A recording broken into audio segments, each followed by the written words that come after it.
Cyber अपराधी हैं ये नए नए तरीके खोजते रहते हैं, जो नई चीज़ चल रही है उसी में वो अपना हाथ आजमाते हैं। अभी चूँकि राखी का त्यौहार है तो राखी के त्यौहार में भी इन्होंने फ्रॉड का तरीके निकाले हैं। यूपीआई क्यूआर कोड के नाम पे ये पिन डालने के लिए कह देंगे आपको, अगर पिन डाल दिया आपने तो आपको धोखाधड़ी का शिकार होना ही पड़ेगा। एक तो एपीके फाइल किसी भी सूरत में नहीं खोलनी, जिस फाइल के साथ एपीके है वो तो आपको छेड़ना ही नहीं है। साइबर फ्रॉड में कमी आ रही है, लेकिन ये कमी आम आदमी की जागरूकता से ही आएगी। तो उनसे भी मेरा निवेदन है कि जो आपका कोई किराएदार भी है उसकी भी एक्टिविटी पे आप नज़र रखिए। प्रदेश में इन दिनों साइबर फ्रॉड का एक नया चलन चला है, जिसे लेकर जयपुर पुलिस मुस्तैदी से उसे निपटने के लिए हर संभव प्रयास कर रही है और कई जगह पर सफलता भी मिली है। राखी जैसे त्यौहार पर लोगों को भ्रमित करके अलग अलग तरीके से जो अलग अलग फ्रॉड करने वाले लोग हैं वो कई तरीके से मैसेज कर रहे हैं, लेकिन जयपुर पुलिस किस तरीके से इन तमाम विषयों को लेकर डील करती नज़र आई है। क्राइम लगातार जिस तरीके से क्राइम रेट कम हुई है प्रदेश के अंदर, उस चीज़ पर ज़रूर जयपुर पुलिस इस बात को जानती है कि प्रदेश की जनता के साथ किस तरीके से इन तमाम विषयों को लेकर जागरूकता फैली जाए। इस तमाम मुद्दे पर ज़्यादा जानकारी के लिए हमारे साथ बातचीत के लिए मौजूद है जो साइबर क्राइम है उसमें एसीपी पद पर नियुक्त है हिमराज जी। सर, सबसे बड़ा सवाल ये है कि प्रदेश के अंदर एक नया चलन चला गया है जहाँ पर एपीके फाइल्स के ज़रिए राखी जैसे त्योहारों पर लोगों से ठगी करने की लोग फिराक में है। किस तरीके से इस तमाम देखिए, ये बात तो सही है कि जब हम डिजिटल वर्ल्ड में जी रहे हैं तो डिजिटल वर्ल्ड में ये तो स्वाभाविक है कि अपराधी है वो भी नए नए तरीके खोजते रहते हैं। और चूँकि ये इजी मनी का तरीका है, इसमें बहुत जब इजी वे में कोई मनी बहुत आसानी से आ जाती है, आप मेहनत मजदूरी करके जाते हो तो पूरा दिन करके मजदूरी और एक क्लिक से अगर आपका उसके खाते में जितने पैसे हैं वो आ जाएंगे। तो चूँकि पढ़े लिखे लड़के हैं उनको एक सॉफ्ट टारगेट ही मिल गया है। और हमारे लोगों में चूँकि हमने तकनीकी के युग में तो जी रहे हैं, लेकिन वो समझ नहीं है जो होनी चाहिए। और हर हाथ में एंड्रॉयड फ़ोन है, स्मार्टफोन है, तो चूँकि तकनीकी को जब तक हम टेक्नो फ्रेंडली नहीं बनेंगे तब इन चीज़ों की इस तरह की समस्याएं रहेंगी। क्योंकि साइबर अपराधी हैं ये नए नए तरीके खोजते रहते हैं, जो नई चीज़ चल रही है उसी में वो अपना हाथ आजमाते हैं। जैसे पिछले टाइम सेंसस चला था, जनगणना चली, जातीय जनगणना चली थी, उससे पहले वोटर वेरिफिकेशन चला था। तो हर चीज़ को वो जो चीज़ चलती है उसमें कुछ न कुछ अपना वो निकाल लेते हैं।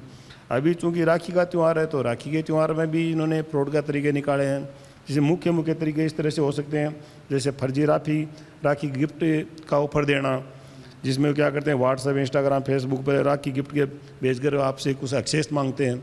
अगर आपने उस एक्सेस दे दी तो कोई आपको लिंक मांगते हैं कि, तो वो अगर आपने दे दी तो आपको निश्चित रूप से मानिए कि आपके साथ कोई धोखाधड़ी होनी है। वो आपको इस तरह के लिंक पे ले जाते हैं गुमराह करके। कुछ है कुरियर डिलीवरी के नाम पे कि आपका राखी गिफ्ट आया है तो आपको देनी है, उसमें कुछ पैसे रिसीव करने के लिए, पैसे पेमेंट करने के लिए फिर आपसे कोई न कोई लिंक ले लेंगे। वो लिंक लेके या ओटीपी ले लेंगे भुगतान के नाम पे, यूपीआई भुगतान के नाम पे, उस पर संभावना रहती है।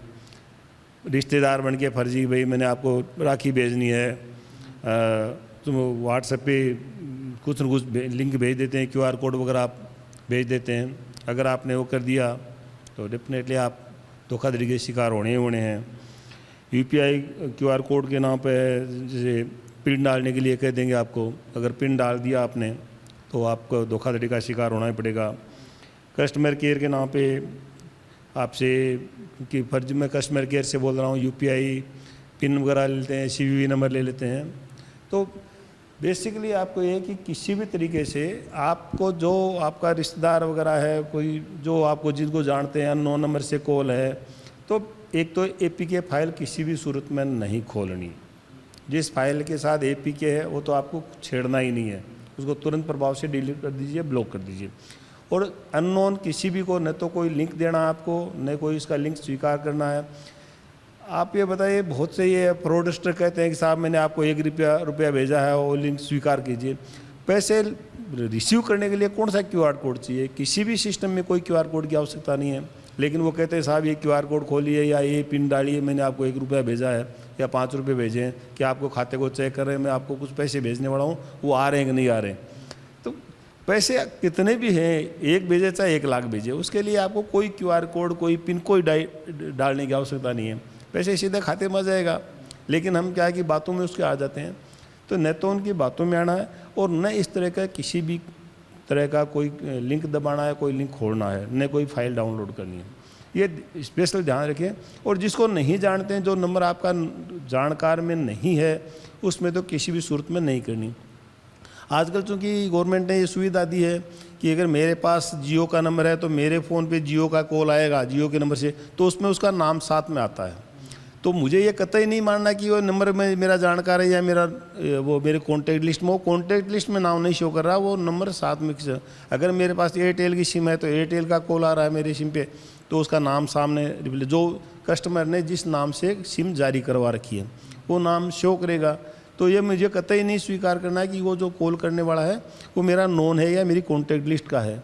वो कोई भी हो सकता है, क्योंकि उसका नाम शो करने से वो मेरा कॉन्टैक्ट लिस्ट में नहीं हो गया। तो इस चीज़ का थोड़ा सा ध्यान रखेंगे और सावधानी रखेंगे तो निश्चित रूप से, क्योंकि जैसे आपने ही बताया और ये बात सामने भी आ रही है कि साइबर फ्रॉड में कमी आ रही है, लेकिन ये कमी आम आदमी की जागरूकता से ही आएगी। जब हम सब जागरूक बनेंगे तभी हम इन अपराधियों के ऊपर काबू पा पाएंगे, इस अपराध को रोक पाएंगे। बड़ा चैलेंज हो जाता है जब ऐसी चीज़ें हो जाती है त्यौहार के समय में भी।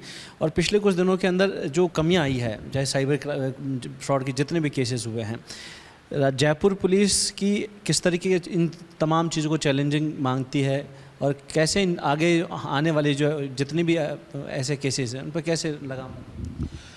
मेरा इसमें आम आदमी से ये रिक्वेस्ट रहेगी कि एक तो किसी भी कंडीशन में अपना खाता किसी को नहीं दें, अपना ATM किसी को नहीं दें, अपने बैंक डिटेल्स किसी को नहीं दें, क्योंकि साइबर फ्रॉडर्स हैं वो खाते किराए पे लेते हैं।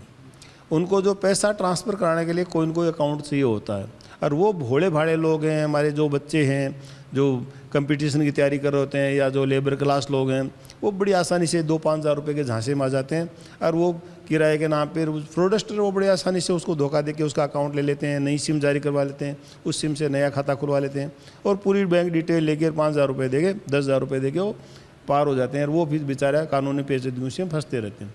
तो मेरा सभी आम आदमियों से ये अनुरोध है कि किसी भी सूरत में अनजान व्यक्ति को अपनी बैंक डिटेल्स, सिम वगैरह कुछ भी नहीं दें और किसी की 2-5 हज़ार रुपये में के लालच में किसी भी सूरत में नहीं आएँ। मैं जयपुर की जनता से भी निवेदन करूंगा कि जितने भी जो हमने पुलिस ने बार बार अभियान भी चलाते हैं, अपने किराएदारों का वेरिफिकेशन करवाइए। बिना वेरिफिकेशन के किसी भी किराएदार को नहीं रखें। जयपुर की जो पेरीफेरी का एरिया है, बाहर का एरिया है, उसमें जो साइबर करने वाले जो काफ़ी संख्या में लड़के रह रहे हैं, तो उनसे भी मेरा निवेदन है कि जो आपका कोई किराएदार भी है उसकी भी एक्टिविटी पे आप नज़र रखिए कि कहीं वो कोई सॉफ्ट मनी तो नहीं कमा रहा है, इस तरह की इजी मनी तो नहीं कमा रहा है जो कल को आपके लिए भी मुसीबत का कारण बन सकता है। क्या मैसेज होगा बहनों को त्योहार राखी? भाई बहनों को लिए यही है कि राखी का त्यौहार बड़ी खुशी का त्यौहार है, भाई बहन के प्रेम का प्रतीक है, आपके रिश्ते की प्रगाढ़ता का प्रतीक है। लेकिन इसमें सोशल मीडिया पे आने वाले किसी भी लिंक पे आप नहीं जाएं। आपको फेस टू फेस मिल सकते हैं तो सबसे प्रायोरिटी है, दूर बैठे हैं तो वीडियो कॉल कर लीजिए, व्हाट्सएप कॉल कर लीजिए, लेकिन ये कोई सोशल मीडिया पे भेजे हुए किसी भी लिंक, अननोन नंबर से आए हुए किसी भी लिंक पे आप क्लिक नहीं करें, अन्यथा आप धोखाधड़ी के शिकार हो सकते हैं।